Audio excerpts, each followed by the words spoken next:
أعوذ بالله السميع العليم من الشيطان الرجيم بسم الله الرحمن الرحيم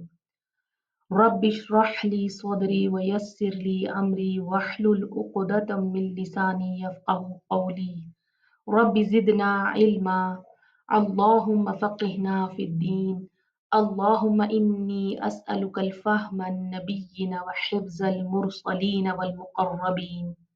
اللهم صل على محمد وعلى آل محمد۔ السلام علیکم ورحمۃ اللہ وبرکاتہ۔ آج ہم آیت نمبر 168 اور اس کے آگے پڑھیں گے انشاءاللہ۔ آیت نمبر 167 میں ایک چھوٹی سی بات ہے جو ہائی لائٹ کرنا چاہتی ہوں۔ آیت میں اللہ سبحانہ تعالیٰ فرماتے ہیں کہ اور کہیں گے وہ جنہوں نے پیروی کی، یعنی کہ فالوورز، کاش کہ ہمارے لیے ہوتا ایک مرتبہ لوٹنا، یعنی دنیا کی زندگی کی طرف، تو ہم بیزار ہوتے ان سے، یعنی جنہیں ہم نے فالو کیا، جن کی ہم نے پیروی کی، ہم ان سے بیزار ہوتے جیسے کہ وہ بیزار ہوئے ہم سے آج، یعنی قیامت کے دن۔ اور اسی طرح دکھائے گا اللہ انہیں ان کے اعمال حسرتیں بنا کر، افسوس اور ندامت کی طرح، کہ کاش کہ ہم نے ایسا نہ کیا ہوتا۔ اور ہر ایک عمل جو انہوں نے کیا جو اللہ کی مرضی کے خلاف تھا، جو اللہ کے حکم کے خلاف تھا، اور لوگوں کی باتوں میں آ کر کیا، اوروں کو فالو کر کے کیا،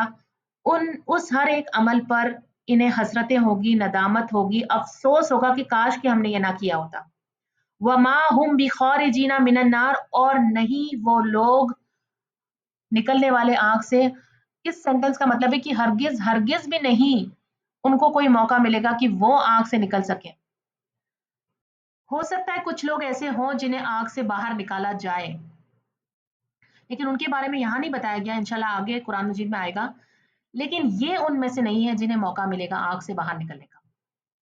آیت نمبر 168، یا ایہا الناس، اے لوگوں، کلو کھاؤ، مما اس سے جو فی الارض زمین میں ہے، حلالا حلال، طیبا پاکیزہ، گڈ پیور۔ اس آیت میں اللہ سبحانہ تعالیٰ فرماتے ہیں کہ کھاؤ وہ جو تمہارے لیے حلال ہے اور پاک ہے۔ اس سے پہلے کی آیت میں ہم نے پڑھا کہ اللہ نے رات بنایا، دن بنائی، زمین بنایا، آسمان بنایا، ہوائیں چلتی ہے اس کے حکم پر، کشتیاں تیرتی ہے سمندر میں جو ہمیں فائدہ پہنچاتی ہے، بادل بنائے، پانی اتارا، رزق اتارا، زمین نے پھل فروٹ اور اناج اگایا ہمارے لیے، اس کے علاوہ جانور وغیرہ بنائے اللہ سبحانہ تعالیٰ نے ہمارے لیے، اور یہ ساری چیزیں اللہ نے ہمیں عطا کی۔ تو جو شخص اس بات کو سمجھ جائے کہ اللہ میرا رازق ہے، وہ مجھے رزق عطا کرتا ہے، اس کی رحمت ہے، اس کی برکتیں ہیں، اس کی نعمتیں ہیں جو کچھ میرے پاس ہے، اور وہ میرا بہترین خیر خواہ ہے، وہ میری بھلائی چاہتا ہے اور صرف میری بھلائی چاہتا ہے، اور وہ اللہ ہے جس کو پورا علم ہے، وہ سب سے زیادہ جانتا ہے کہ میرے لیے کیا بہتر ہے اور کیا برا ہے۔ تو ایسے شخص کو اللہ کے کسی بھی حکم پر کوئی اعتراض نہیں ہوگا، پھر وہ اللہ کے حکم کے سامنے جھک جاتا ہے، پھر اس کے لیے حلال اور حرام کو ماننا آسان ہو جاتا ہے۔ لیکن اگر ایسا نہ ہو تو پھر وہ ہمیشہ شک میں رہتا ہے کہ یہ میرے لیے حرام کیوں کر دیا گیا، اس سے مجھے کیوں روکا گیا، یہ مجھے کیوں منع کیا جا رہا ہے۔ اور پھر ایسا شخص یا تو اپنی منمانی کرتا ہے، اسے پھر پرواہ نہیں کہ اللہ کا کیا حکم ہے، اسے جو اچھا لگتا ہے وہ کرتا ہے، حلال حرام کا کوئی خیال نہیں رکھتا۔ یا پھر وہ کیا کرے گا کہ وہ ایک عالم سے پوچھے گا کہ کیا یہ سچ مچ حرام ہے، اور وہ عالم کہے گا کہ ہاں یہ تو حرام ہے، تو پھر وہ دوسرے عالم کو ڈھونڈے گا، پوچھے گا کیا یہ حرام ہے، پھر وہ بھی کہے گا کہ ہاں یہ حرام ہے، تو وہ تیسرے کو ڈھونڈے گا، یعنی وہ ایک ایسا عالم یا ایسا کوئی شخص جو اس کے لیے حرام چیز کو حلال کہہ دے، بس یہ اس کے لیے کافی ہے، کسی نے کہہ دیا کہ ہاں یہ تو حلال ہے، تو وہ اس کو جسٹیفائی کرے گا اور پھر وہ اس پہ جو اسے کرنا ہے وہ کرے گا۔ تو یہاں اس آیت میں اللہ سبحانہ تعالیٰ فرماتے ہیں یا ایہا الناس، پوری دنیا کے ہر ایک انسان کو خطاب کرتے ہوئے کہا جا رہا ہے کہ اے لوگوں، سب کے سب، صرف مومنوں سے بات نہیں ہو رہی، کیونکہ کھانا ایسی چیز ہے جو ہر ایک انسان کھاتا ہے، اور ہر ایک کے فائدہ اسی میں ہے کہ وہ اللہ کے دیے ہوئے رزق میں سے فائدہ اٹھائے۔ جو کچھ رزق اللہ نے اس زمین میں انسانوں کے کھانے کے لیے پیدا کیا ہے اس سے فائدہ اٹھائے، لیکن وہ کھائے جو حلال ہے اور طیب ہے۔ اللہ کے ہر حکم کو ماننا، اس پر چلنا عبادت ہے۔ قرآن مجید میں اس آیت میں اللہ سبحانہ تعالیٰ فرماتے ہیں کہ کھاؤ اس سے جو زمین میں ہے، حلال اور پاکیزہ، یعنی کھانا کھانا بھی عبادت ہے۔ کیا آپ نے کبھی سوچا ہے کہ آپ جو کھانا کھا رہے ہیں وہ عبادت کر رہے ہیں آپ اللہ کی؟ اگر آپ اللہ کی مرضی کے مطابق، اللہ کے دیے ہوئے حکم کے مطابق حلال اور پاکیزہ کھاتے ہیں تو اصل میں آپ اللہ کی عبادت کر رہے ہیں۔ اللہ کی دی ہوئی ہر نعمت سے فائدہ اٹھانا اللہ کو پسند ہے۔ انسان کی دنیا میں رہنے کی سب سے اہم ضرورتوں میں سے ہے کھانا پینا۔ کھانے پینے کے ذریعے وہ زندہ رہتا ہے، اس سے انرجی ملتی ہے کام کاج کرنے کے لیے، اس کی صحت کے لیے بھی یہ ضروری ہے۔ لیکن کھانا اعتدال میں، یعنی حد سے زیادہ کھانا بھی اللہ کو پسند نہیں ہے، اور بھوکا رہ کے اپنے آپ کو بیمار کرنا یہ بھی اللہ کو پسند نہیں ہے۔ اور کھاؤ وہ جو حلال ہے اور طیب ہے۔ حلال کے بارے میں اللہ سبحانہ تعالیٰ آگے ہمیں ڈیٹیل میں بتائیں گے کہ کون کون سی چیزیں ہمارے لیے حلال ہیں، اور طیب یعنی کہ پاکیزہ، پیور، ہیلدی، جو فریش ہو، جو جس کا کھانے کا ٹیسٹ بھی اچھا ہو، ذائقہ بھی اچھا ہو، جو آپ کے دل کو خوش کرے، جو آپ کو اچھا لگے، جو باسی نہ ہو، جو پرانا نہ ہو، جو ایسا نہ ہو جو تمہیں نقصان پہنچائے۔ طیب ہے پاکیزہ اور عمدہ چیز۔ جب کسی زمین کو طیب کہا جاتا ہے تو اس کا مطلب یہ ہے کہ وہ زمین بہت امن والی ہے، سکون والی ہے، وہاں پہ بہت زیادہ ویجیٹیشن ہے، بہت زیادہ اپجاؤ زمین ہے وہاں کی، اچھا اناج اگاتی ہے۔ اگر جب ہوا کو طیب کہا جاتا ہے تو ہوا وہ ہے جو جب چہرے پر لگے انسان کے تو انسان کو ٹھنڈک اور اچھا محسوس ہو۔ کھانا طیب وہ ہے جس کو کھا کر انسان کو اچھا لگے، خوش ہو وہ۔ عزت دار عورت، باوقار عورت کو طیبہ کہا جاتا ہے۔ تو طیب وہ ہے جس میں ہر طرح کی خیر ہو، جو اچھا ہو، جو بہتر ہو، جس کی خوشبو اچھی ہو، جس کا ذائقہ اچھا ہو، جو دکھنے میں بھی اچھا ہو، جس کو کھا کے آپ کو اچھا لگے، جو فریش ہو، جو تازہ ہو، جو پرانا باسی گلا سڑا نہ ہو، جس کو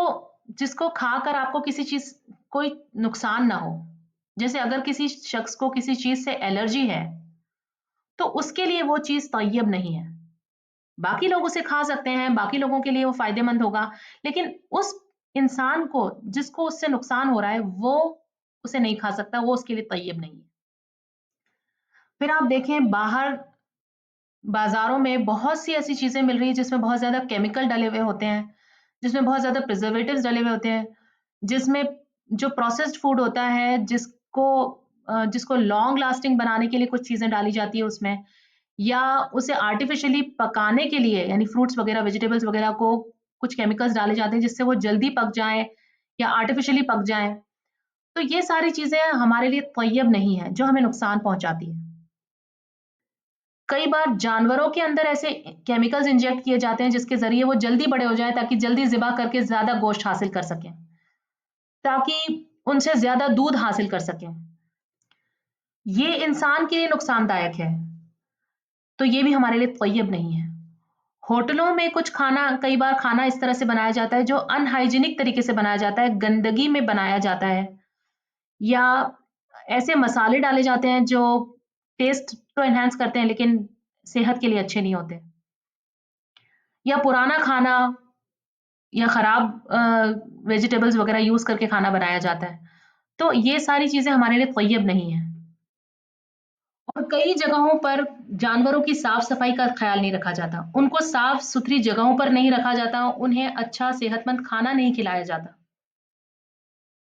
اور ایسی جیسے مرغیوں کو ایسی الماریوں میں رکھا جاتا ہے جس میں شیلف ہوتے ہیں جالیوں والے، اور اوپر والی مرغیوں کی گندگی نیچے والی مرغیوں پر گر رہی ہوتی ہے اور ان چیزوں کا دھیان نہیں رکھا جاتا۔ تو یہ سب بھی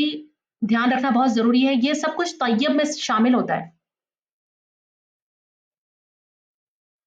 یا ایک جانور کو دوسرے جانوروں کے سامنے ذبح کیا جاتا ہے، اس سے جانوروں کے اوپر ذہنی طور پر برا اثر ہوتا ہے، کیونکہ اسلام میں تو ذبح کیے جانے والے جانور کے سامنے چھری تیز کرنا بھی منع ہے۔ تو ان چیزوں کا بھی خیال رکھنا ضروری ہے کھانے کو طیب رکھنے کے لیے۔